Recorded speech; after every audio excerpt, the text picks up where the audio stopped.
My dad always says that the men of our family don't fall in love often, but when we do, we fall hard and we fall fast, which I guess explains all these broken bones. If it wasn't for her morphine eyes, I'd be crippled by the pain.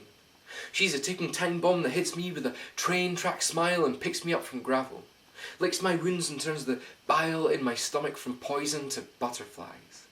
She clogs my every artery like a Mackie D's large fries.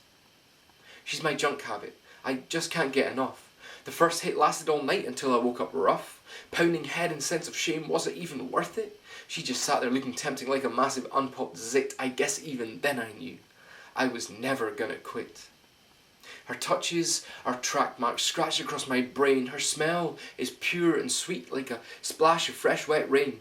She's the lighter held beneath my spoon, the diazepam in my cup. My shooting gallery is her room, and I couldn't give a fuck if my addiction to her everything leads me to the grave. Then at least I'll die happy in my hidden K-hole cave. She's my junk habit, my aphrodisiac cocktail. She's the reason my bones creak and why my heart's so frail. A kiss from her could numb your gums blown from 50 miles away.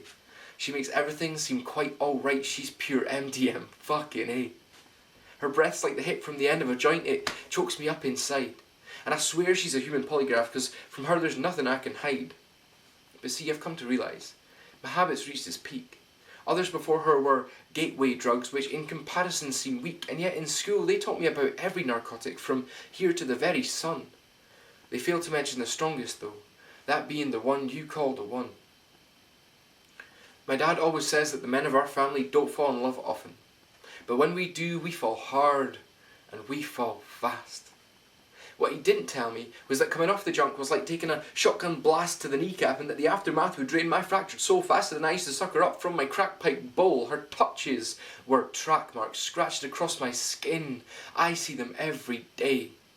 But for me, the one and only sin is all the things I didn't say.